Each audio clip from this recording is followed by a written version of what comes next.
welcome to another session here at our virtual summit. I'm going to let some folks come in before we do the official introduction.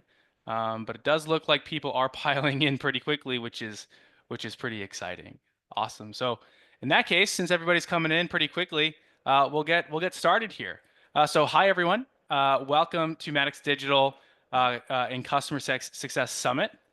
You are currently watching Scaling Conversation Insights through Digital, a roadmap. I'm excited to introduce our speaker. And as I introduce them, I'm going to have them answer our icebreaker question, which is, what is your biggest digital addiction? And so with us, the person that's going to be presenting, the person that's going to be answering that very tough question is Mr. Bob London. Bob is the founder and chief listening officer at boblondon.co. So Bob, excited to hear your answer to our digital addiction question. I'll stop sharing my screen. You share your screen, and we can get going today. Sounds good. Welcome, everybody. I see some familiar names and faces, well, names that I know the faces of. Digital addiction. So I was kind of pissed off, to be honest with you, when I heard Christy Faltorusso. If you heard her session, she stole mine. It is looking at TikTok to get hairstyling tips. That's what she said. And that is of course, that's not my digital addiction. I would say that my digital addiction, I'm not sure I embrace the word addiction, but LinkedIn, I'm on it a lot. It certainly has been a business driver for me. And I think it's a platform where I've helped the community. So I love LinkedIn. And I like playing with a lot of tools, especially video production and imaging. If you haven't tried CapCut, CapCut, it's an unbelievable video editing platform I think it's owned by the same company that owns TikTok. So I believe you can see my screen. And what I'm going to do is launch into a little bit of an overview. So I'll talk a little bit more about this. I help people have more revealing customer conversations. So it's about human interaction. It's about listening. It's about asking better questions. To some extent, it's about curiosity and empathy. So here comes this thing called digital. It's going to put me out of business, right? Because we're not going to need humans. So I don't think that's the case. But I have tried to challenge myself recently, especially with the advent of AI, which is, of course, in and of itself a digital capability, to put aside some of my biases and say, well, yeah, there's no way you could use my methodology of human conversations with digital or with AI. I've tried to put that aside, and hopefully you'll benefit from that. But first, I want to challenge you all. Make sure you're awake to get your brains and synapses firing, and you're all in CS. You're probably good listeners. You're probably curious and very smart. Here's a question. You're going to have to listen carefully. It's a brain teaser. The first person to get the correct answer in the chat, you have to put it in the chat, will be anointed an honorary chief listening officer. Yes, that is a thing, as you can see, because I invented it. With this honor and designation comes your choice of a gift, a coffee mug or insulated cup with honorary chief listening officer, joining previous honorees such as, if anyone doesn't know or does know who this is, it's Jay Nathan, who was a very, very good listener who actually helped connect me years ago with customer success. No, you do not have, thanks, William. You do not have to get a mug with Jay's face. This is just an example of a use case. So here we go. Here's the brain teaser. Remember, first person that I see putting it in the chat, the correct answer is going to get is going to be an honorary CLO. One of the heaviest cost burdens for airlines is fuel. However, Wall Street analysts that cover the airline industry are forecasting, and if you've heard this before, please refrain from answering. If you've heard me ask it before. However, Wall Street analysts that cover the airline industry are forecasting airline fuel costs to go down, to be reduced by billions of dollars over the next several decades. The question is, what are those forecasts based on? It's based on a major innovation that's happening that we've all seen, and that innovation is going to cause airline fuel costs to be reduced. Who knows? Okay, Eckhart, good guess. Hydrogen fuel, no. AI, so here's a hint. It has nothing to do with AI. Move of business to digital, no. You would think that would be the truth based on the theme here, but no. Now hold on. Jenny Washington said packing lighter. So I'm not sure that's an innovation, but I will say that that is on the right thought process, not SpaceX either, Scott. Fuel costs. What makes fuel costs go down? Jenny said packing lighter. Seat pricing. Nope. People are getting smaller. Whoa, hold on. Who said that? Brennan Plotner. What do you mean people are getting smaller? Brendan, be more specific because you're close. Okay. Sorry, Brendan. Tracy got it. Tracy Ray, the answer is Ozempic. I would have accepted GLP-1s or other weight loss drugs. Yeah, Brendan, they're skinnier. I was looking for the why are they getting the innovation. Remember the question. First, I said airlines, one of the heaviest cost burdens for airlines is fuel. So there we go. And the question was, if you listen, of course, it's hard to listen sometimes. What is the major innovation? So yes, Ashley, it's true. No one can believe this. It's very true. So Tracy, hit me up on LinkedIn and I will send you a link where you can redeem. Congratulations. Let's give a round of applause to Tracy Ray. She's now an honorary chief listening officer. Okay, on with the business at hand. I've done 2,800 plus discovery conversations with my clients' customers. I do customer listening tours to help my clients figure out opportunities, gaps, underserved areas, potential innovation, roadmap. But the secret is making the conversations about their customer, not my client, right? That's what gets them to open up. And so in doing these conversations, I've come up with this thing called the radically authentic discovery method, listening, discovery, much better, more interesting questions that customers love. And why am I telling you this? So that you'll get to know me and you'll see that I'm real and have at least a little bit of experience in this area. But more importantly, for the purposes of today, here's the journey that I've been on.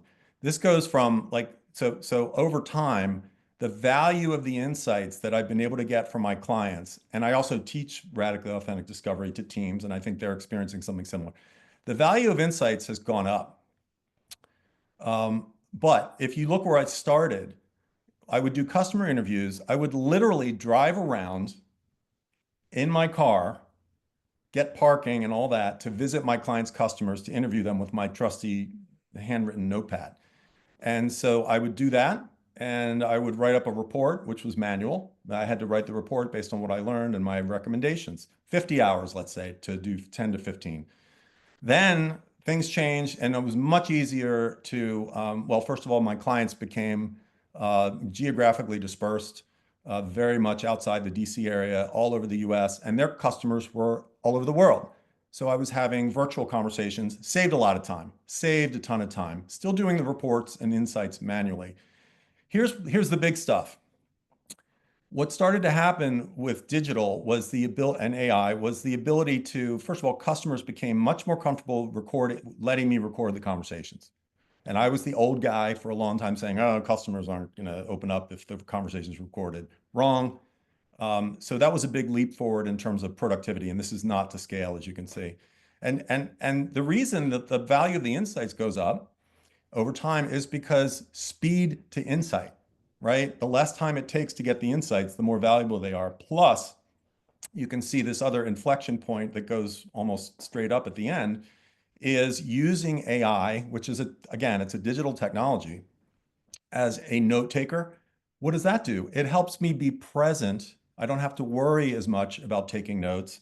And then I started to use generative AI. I use Google Notebook LM, which is a localized version of ChatGPT, let's call it, to draft and outline my reports. So now we're down from 50 hours to 8 hours, and I'm up to 20 conversations, right? 20 virtual conversations. Now, where are we today? Here's where we are now and where I believe we're headed. The ability to use AI, agentic AI, and we're going to talk about that, to talk to hundreds, thousands, or more of your customers in a very short time frame. And the level of effort for you is 1 hour, because guess what? Even once you get those insights and do those conversations, you can also use generative AI, your platform of choice, to draft the report for you. And I got to say, when I say draft, it went from me having to add tons of my own insight and expertise to it, but really editing it, to now I don't have to edit it as much and I can focus on just adding my expertise to it, which is of course what people are paying for. I've taught clients to do this as well. So now let's just focus on the lower right here. So we're talking about thousands of conversations by using agentic AI. Agentic AI, as you'll see in a moment, it's basically an autonomous system that you control. Don't get too scared yet. That goes out and does a task or performs a function that is relatively complex. Maybe it's something humans used to do or do well. Maybe it's not, but it does it very quickly. It does it very quickly. So let's talk more about this because this is what this in the lower right here is really what today is about, and it is about digital. So I'm going to take a little step sideways, and this is a really important story about listening and empathy and curiosity. I'll warn you, it's a sad story. It's called Cleo and Zeus. So our friend's daughter is named Cleo. She happens to be a vet student. They have a dog named Zeus. Sadly, Zeus was diagnosed with basically lung cancer, and it happened very quickly. So Cleo, the young lady who's a vet student, asked the vet how much, she asked this question, how much time does he have given this prognosis, given this dilemma? And the answer was, I'm so sorry for you and your dog going through this. He is in the end stage. So a little bit of empathy is what you would expect from a human. And he is in the end stage of the disease. Some clarity there, right? Because it's no sense dodging around it. So Cleo, being who she is, kept, kind of was paying attention. And she also got this answer. If you need guidance on making this decision, I'm here to help. So that's really nice. That's really, really nice. And that's what you would hope for from a human, right? During an interaction that is sensitive like this. Now, sadly, Cleo's family decided to euthanize Zeus. So she then went back and said, I'm feeling so upset that we didn't bring him home and wondering if there's anything we should have done. So now an empathetic soul would say, you know what? I hear you. You're second guessing yourself, and that's understandable. It's normal. One of the hardest things anyone can do is to euthanize your pet, but you spared Zeus from further suffering. Okay? You with me? Cleo then went on to say, whoops. One moment. Cleo then went on, still in the mode of grief, saying, are you sure? The answer she got was, I'm absolutely sure. So there's a confident, expert, sort of strong answer there. You did the right thing. It's easy to wonder if there was anything else you could have done. Any of us who've been in a situation of grief or a tough situation, this is what makes us get closure, is someone is definitely inside my head empathizing with what's going on with me. Yes, I feel guilty. I think there's more we could have done. No, the answer is no, you couldn't have. Bringing him home wouldn't have stopped his struggle to breathe. You made the hardest, most loving decision to spare him pain. Now it's kind of getting into the realm of therapeutic. Like I'm feeling like, wow, that's really important for me to hear. Lastly, I know your heart is looking for any reason to believe there was something else you could have done. You made the most loving, selfless choice. But because you refused to let him suffer any longer, that's true love. So at this point, Cleo was starting to have feelings like, wow, this person, this entity that I'm communicating with is just unbelievably empathetic, and I feel a really strong connection. Well, guess what? That other source that Cleo was communicating with was ChatGPT.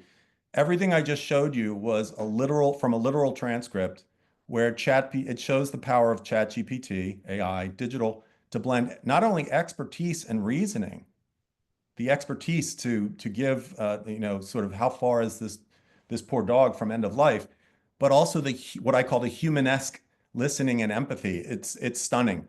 It is absolutely stunning. So what you have to think about, I'm going to bring this down to CS now. We, us are supposed to be, and many of you are good at being curious, having a conversation, listening and empathizing, following up, identifying risks and opportunities, understanding the context, sort of reading the room and connecting the dots. Well, guess what? AI is getting pretty good at that too. As you could hear, you heard a great example of it just now. And part of the reason that I believe AI is getting so good at it and could outperform humans in some ways is because of this. What AI is already great at is it never gets busy or distracted. It never has happy ears or other biases. It never feels overwhelmed or has a bad day. And it never gets tired. When Cleo says to ChatGPT, "Are you sure?" I think it would be easy or understandable for a human being asked that to sort of start to get, not lose patience in the moment, but just to say like, yes, I'm sure. Like you've asked me 2 times, I'm sure. So as customer success professionals, this is the challenge for you. And as leaders, any of you who are in a leadership role, this is the challenge. Do we embrace it? Do we walk away from it? Do we ignore it? That's the question. So just to bring it even closer to your world, it turns out, according to a Wall Street Journal article, that Allstate believes that its AI is more empathetic than their insurance reps. Uh-oh, what does that mean? It means that the emails generated by AI instead of humans are less accusatory and jargony and more empathetic. AI can also remove the chance of a conversation going off the rails. Now, obviously, this is a support conversation, but it applies everywhere. Generative AI, says Allstate's CIO, gives customers the benefit of the doubt. Good Lord, I wish an insurance agent would give me the benefit of the doubt once in a while. And in fact, I wish the cable provider support rep would give me the benefit of the doubt. So what that's leading to is this question: can AI agents do what I do, have open-ended, and what you do, have open-ended strategic feedback conversations with B2B customers to get insights at scale?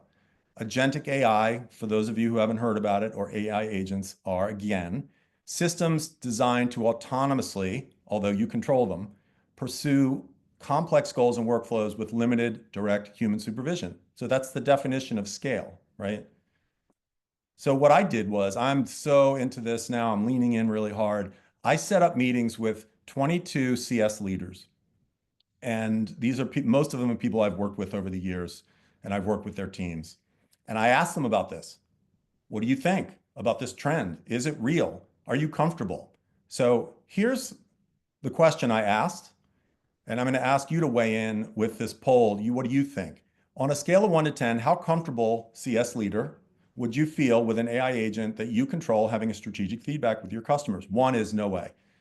10 is, yep, we'd be comfortable with that pretty much today. Now, I don't want you to give your answer. I want you to guess what 22 CS leaders, directors, VPs, SVPs, and CC, what did they say? What do you think they said? What number do you think they gave? Oh, so David, there's a poll up. If you don't mind putting that in the poll, that would be awesome. Are people, I can't see if people are voting. I hope they are. You guys see the poll? Confirming that they are, David, Bob. All right. Yes, we do. Thanks, Sandy. All right. Tell you what, let me know when it's done so I can see the results. I think we're good to go. 1, 2, 3. I'm going to end the poll now. Cool. So I assume we're all going to see something. Yeah, there we go. All right. So it looks like I'm not good at statistics. The mean, whatever has equal the most frequent answer is 4. I'm going to have to say it looks like if you average these, it would be probably no more than a 6, because you've got some here, but then you've got 4s and 3s. So let's call it 6. I'm going to close mine. You want to know what they said? They said 8. So here's the thing. If you said something like 5 or less, you have to think about, okay, why is my score different than what a bunch of leaders say? Well, the leaders are hearing it from the board.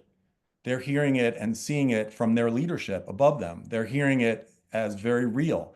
They are face to face with, especially in CS, of having to do their jobs without being able to hire more people, having to do more without being able to hire more people. So that's why they're leaning into this. So I'm going to go ahead and give you more from my conversations, a summary of my conversations with these 22 CS leaders. So the first thing they talked about was that a lot of enthusiasm and recognition of the potential for scaling. So that may not sound like a big breakthrough, but where? Scaling who? What? Engaging with a large customer base that doesn't receive high touch interactions. Call it SMBs, call it long tail, call it low touch. One of my clients calls it the portfolio customers. So that's important that let's not start by having this try to replace humans with high touch customers. I think that makes sense to me. Let's try it with folks that we don't really communicate with that much. Next, focus on strategic insights and deeper understanding. Building a voice of the customer engine based on all these conversations to tap into it in a chat GPT style that learns over time. I want to just say many of the digital and AI use cases out there are ways of pushing information out or talking at customers. This is the first time, not the first time, this is an opportunity for us to talk about using the power of AI and digital to listen and understand better. So I think that's why these CS leaders focused on this aspect. Use cases and practical applications. Just to summarize, there's a long list. Engaging with power users, people that are high value people to speak with, but they're not decision makers. Like maybe we can use it as a way to gather feedback.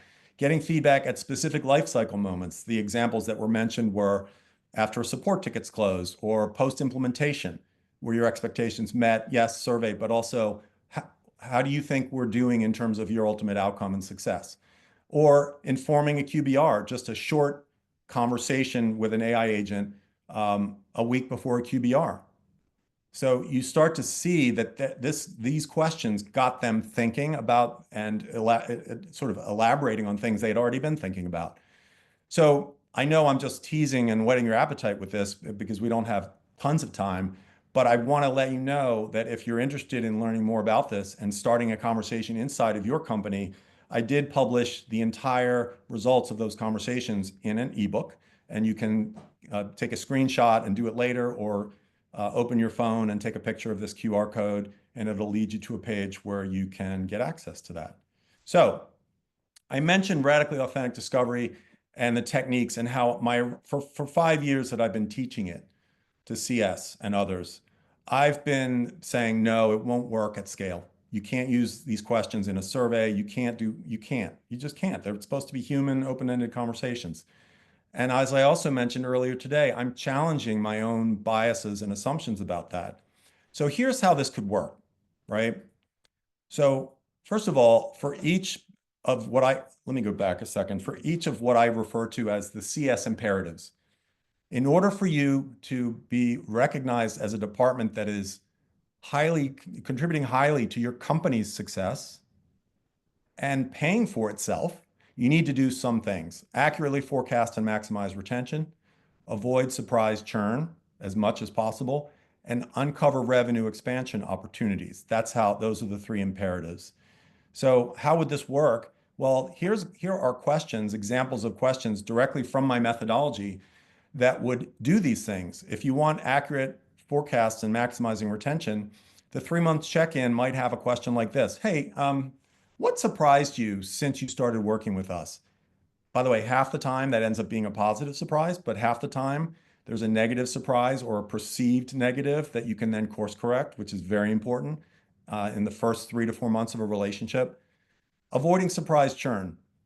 Let's say at the 6-month point, maybe even at the beginning of a QBR or towards the middle, here's a question that works like magic, even though you might feel like it's out of your comfort zone initially, and I can speak to that offline.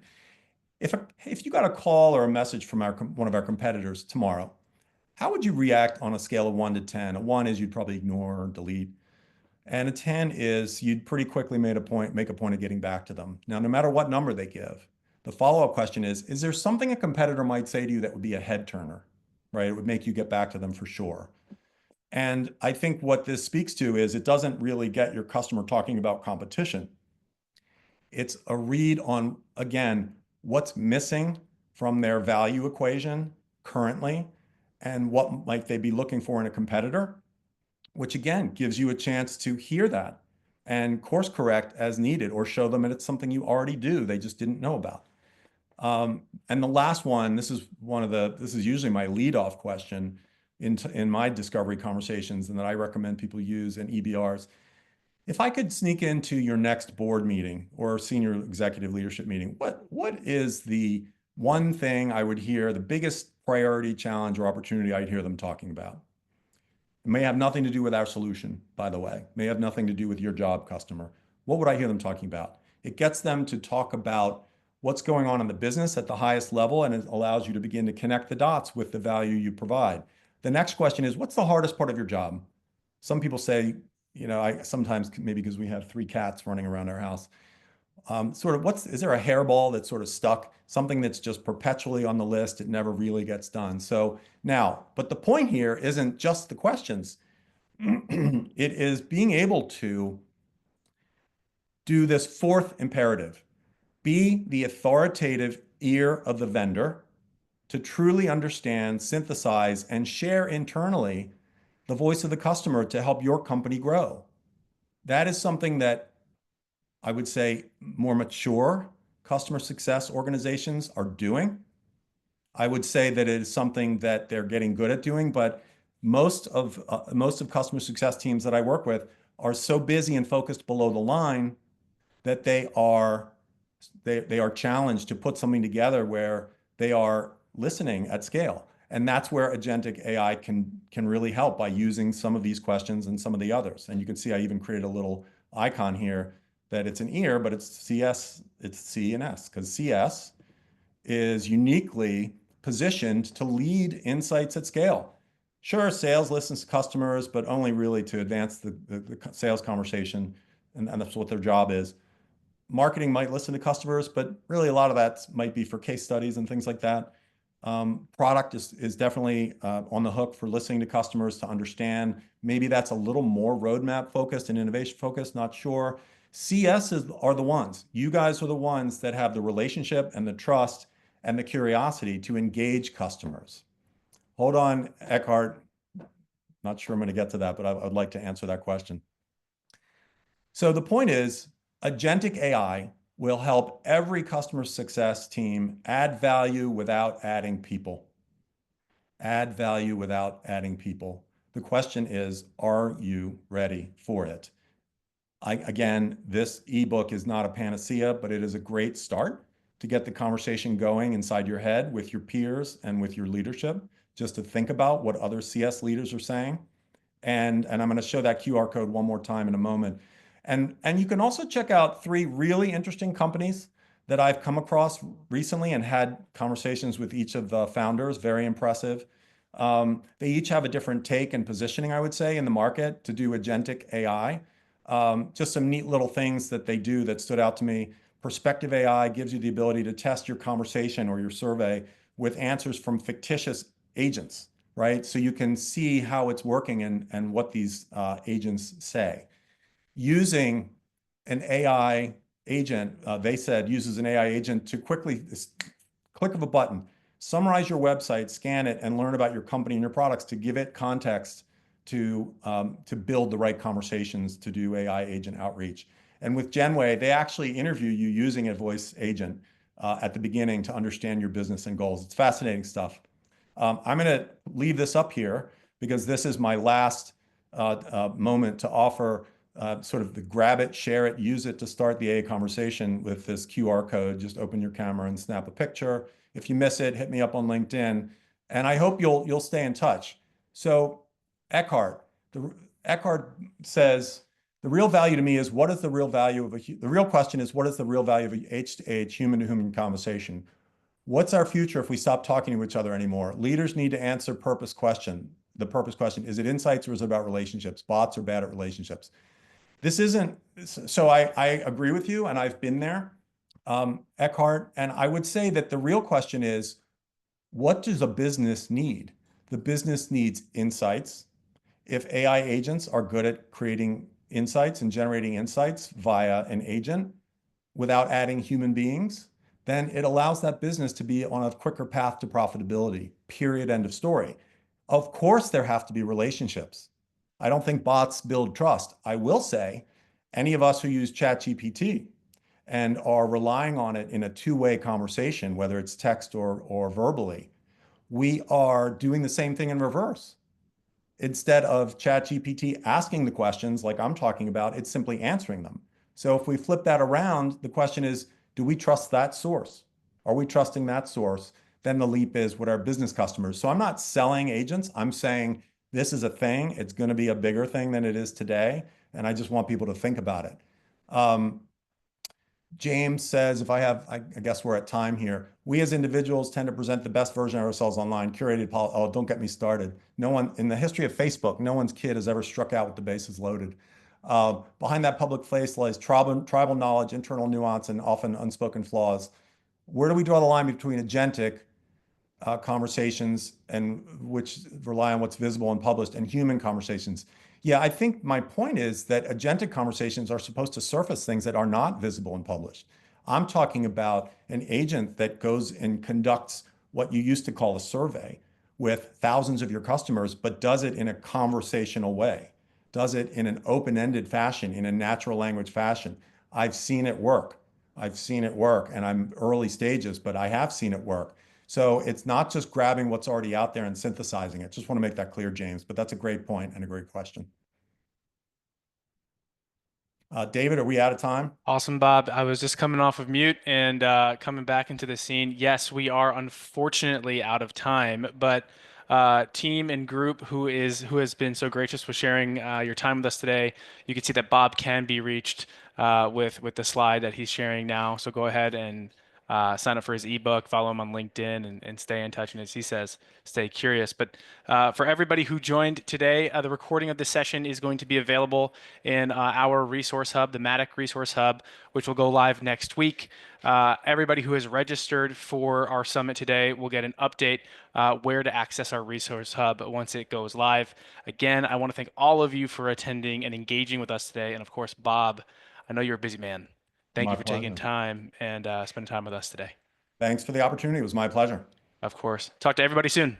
All right, take care.